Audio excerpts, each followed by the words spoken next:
बड़ी पार्टी होने के बाद भी बीजेपी नीतीश कुमार के रहमो करम पर है।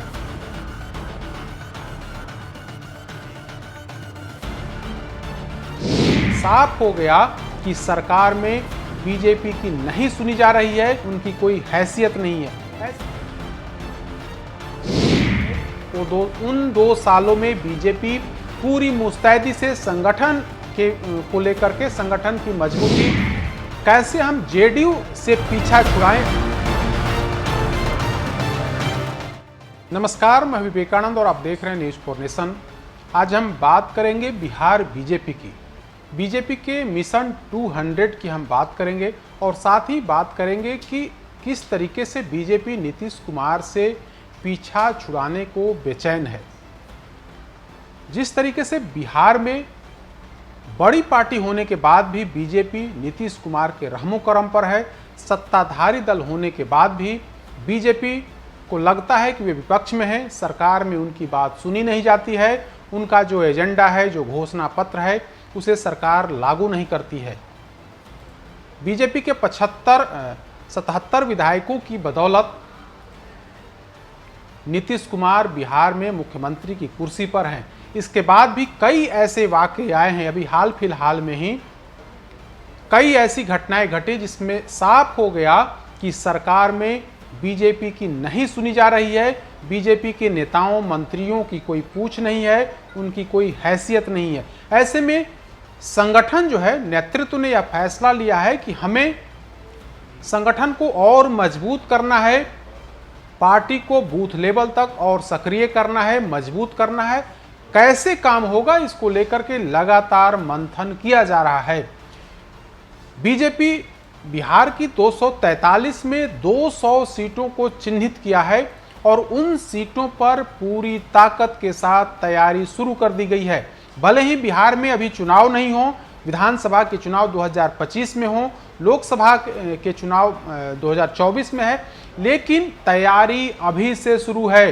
कहा जा रहा है कि आने वाले 2 साल है, उन 2 सालों में बीजेपी पूरी मुस्तैदी से संगठन को लेकर के संगठन की मजबूती, गांव लेवल तक कैसे हम मजबूत हों, कैसे हम जेडीयू से पीछा छुड़ाएं। अगर हम जेडीयू से अलग होकर के चुनाव लड़ते हैं तो उस लिहाज से हमें और किस तरीके की तैयारी करनी है, इन तमाम बिंदुओं पर लगातार काम किया जा रहा है। उस लक्ष्य है कि हम 200 सीटों पर तैयारी करें। अगर किसी पार्टी से गठबंधन होता है तो ठीक है, वरना 200 सीट पर हमारी तैयारी पूरी मुस्तैदी से हो। और इसकी तैयारी कल से यानी कि 28 जुलाई से ही शुरू हो गया। 28 और 29 जुलाई को पूरे देश भर के जो नेता हैं, जो पार्टी के जो पदाधिकारी हैं, वे 200 विधानसभा क्षेत्रों में गए और एक विधानसभा क्षेत्र में 2 या 3 के कार्यकर्ता गए और वहां के लोगों से मुलाकात की, बीजेपी का जो एजेंडा है उसके बारे में बताया, केंद्र की जो नीति है उस नीति के बारे में लोगों को अवगत कराया है। यानी कि 2 दिनों का ये जो शेड्यूल था, उसके माध्यम से नेता और कार्यकर्ता निचले स्तर तक गए और पार्टी को धार देने की, पार्टी की मजबूती को लेकर के काम करने की, नरेंद्र मोदी सरकार की उपलब्धियों को जन जन तक पहुंचाने को लेकर के जो लक्ष्य दिया गया था, उस लक्ष्य की पूर्ति की गई। हालांकि बीजेपी बिहार में भले ही आज की तारीख में जेडीयू से अधिक सीटें बीजेपी के पास हो, लेकिन आज तक बीजेपी अपने दम पर 1995 से हम बात कर लें, 1995 से लेकर के 2020 के विधानसभा चुनाव तक बीजेपी अपने दम पर 200 सीटों पर चुनाव नहीं लड़ पाई। 2015 का चुनाव है जब बीजेपी छोटे दलों के सहयोग से, यानी कि जेडीयू से अलग होकर के चुनाव लड़ी थी, तब भी 200 सीटों पर चुनाव लड़ने में सक्षम नहीं हो सकी थी। इस बार तैयारी 200 सीटों की है, लेकिन जानकार बताते हैं कि बिहार में बिना गठबंधन के अपने दम पर बीजेपी की हैसियत नहीं है कि वो 200 सीटों पर उम्मीदवार उतारे और फिर उस लिहाज से वो सरकार बनाए, क्योंकि 243 विधानसभा की सीटों के लिए 122 विधायक जरूरी हैं। लेकिन अभी का जो सामाजिक समीकरण है, उस समीकरण की अगर हम बात करें तो बीजेपी आज की तारीख में उस स्थिति में नहीं है कि वो अपने दम पर 122 सीट लाए। तैयारी तो की ही जा रही है, बीजेपी नेताओं के दावे भी हैं कि हम अन्य राज्यों में जब मजबूत हो सकते हैं, पड़ोसी राज्य उत्तर प्रदेश में जब हम अपने बूते सरकार बना सकते हैं, तो बिहार में क्यों नहीं कर सकते हैं। और इसी एजेंडे को लेकर, इसी रणनीति के तहत यहाँ काम भी किया जा रहा है। लेकिन जो रिकॉर्ड बताता है कि 1995 में तब संयुक्त बिहार था, झारखंड और बिहार एक साथ था। तब 1995 में 200 से अधिक सीटों पर बीजेपी चुनाव लड़ी थी, लेकिन वहां भी कोई आशातीत सफलता नहीं मिली थी। लेकिन 2015 से हम शुरुआत करते हैं कि 2015 में जब बीजेपी जेडीयू से अलग होकर के चुनाव लड़ रही थी, तब क्या हुआ था। 2015 में बीजेपी के महज 53 विधायक चुनकर के आए थे। तब नीतीश कुमार बीजेपी के साथ नहीं थे। बीजेपी रालोसपा, लोजपा और हिंदुस्तानी अवाम मोर्चा के साथ गठबंधन कर चुनावी मैदान में उतरी थी और 157 जगहों से, यानी कि 157 सीट पर अपने उम्मीदवार उतारे थे। उसमें से महज 53 विधायक ही चुन करके आए, यानी कि जो अपने दम पर खड़े होने की कोशिश बीजेपी की थी, वो 2015 के चुनाव में औंधे मुंह गिर गई। सिर्फ और सिर्फ 53 विधायक चुन करके आए। नीतीश कुमार की पार्टी जेडीयू और आरजेडी मिलकर के चुनाव लड़ी थी कांग्रेस के साथ, और तब 2015 में नीतीश कुमार राजद के साथ मिलकर के सरकार बनाए थे। 2020 की बात आपको याद ही होगी, जब जेडीयू और बीजेपी एक बार फिर से साथ हुए थे और तब जो है चुनाव लड़ा गया था, और इसमें नीतीश कुमार की पार्टी जेडीयू को 43 सीट, जबकि बीजेपी 74 सीटों पर उसके कैंडिडेट जीते थे, यानी कि बीजेपी बड़े भाई की भूमिका में आई थी। 2010 की बात कर लेते हैं। 2010 में जेडीयू और बीजेपी साथ थी, लेकिन तब भी जेडीयू से बीजेपी काफी कम सीट उसे मिले थे। जनता दल यूनाइटेड ने 141 सीटों पर अपने उम्मीदवार उतारे थे और उसमें 115 सीटों पर जीत हुई थी। बीजेपी ने 102, देखिए जेडीयू 141 और बीजेपी को 102 सीटों से ही संतोष करना पड़ा था, और उसके 51 विधायक चुनाव जीत करके आए थे। 10 के पहले 2005 आइए। 2005 में 2 दफे चुनाव हुए। पहली दफे फरवरी मार्च में चुनाव हुआ था, उसमें से भाजपा 103 सीटों पर अपना प्रत्याशी दी थी, उसमें से 37 चुनाव जीते थे, और जेडीयू 138 सीटों पर उम्मीदवार दिया था और उसमें 55 विधायक उनके जीत करके आए थे। लेकिन इस बार हैंग असेंबली हुआ, किसी दल की सरकार नहीं बनी। इसके बाद राष्ट्रपति शासन लगने के बाद फिर मध्यावधि चुनाव हुआ, और जो अक्टूबर में हुआ था, और उसमें जेडीयू 139 सीटों पर चुनाव लड़ी, भाजपा 102 सीटों पर। तो भाजपा को 55 विधायक उसके चुनाव जीते।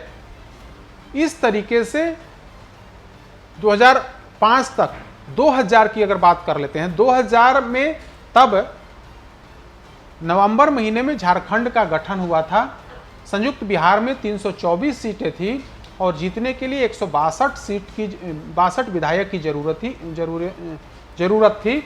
इन चुनावों में राजद ने 293 सीटों पर अपने उम्मीदवार उतारे थे और 124 सीटें मिली थी। भाजपा को 168 में 67 सीटें ही हासिल हुई। यानी कि 2020 का जब चुनाव हुआ था, उसमें भी जब संयुक्त बिहार था, उसमें भी 168 में 168 सीटों पर बीजेपी ने अपने कैंडिडेट दिए थे। समता पार्टी 120 सीटों पर, जिसके 34 विधायक चुनाव जीत करके आए थे। तो यह स्थिति थी 2020 की, 2000 ईस्वी की। उसके बाद 1995 की बात करते हैं। 1995 में नीतीश कुमार समता पार्टी की स्थापना उन्होंने कर ली थी। तब लालू प्रसाद यादव के नेतृत्व में जनता दल ने 264 सीटों पर उम्मीदवार उतारे थे। वे 167 जीतने में सफल हुए। भाजपा ने 315 सीटों पर उम्मीदवार दिया था, लेकिन सिर्फ 41 सीटें ही जीत पाई थी। यानी कि 1995 में तब नीतीश कुमार की पार्टी से बीजेपी का गठबंधन नहीं था। बीजेपी तब बिहार और झारखंड दोनों साझा था और तब जो है 315 सीटों पर बीजेपी अपना उम्मीदवार दी थी, लेकिन उसमें से महज 41 सीटों से संतोष करना पड़ा था।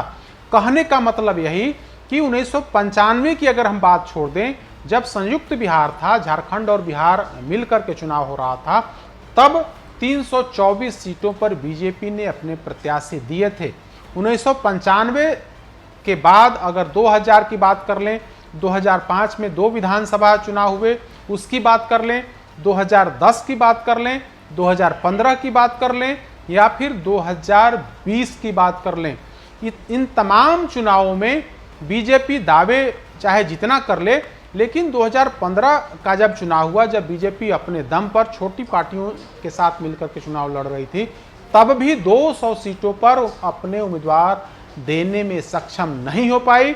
छोटे दलों जीतन राम मांझी की हम रालोसपा और लोजपा के साथ मिलकर के चुनाव लड़ी और इस तरीके से वहां उनकी स्थिति खराब हुई।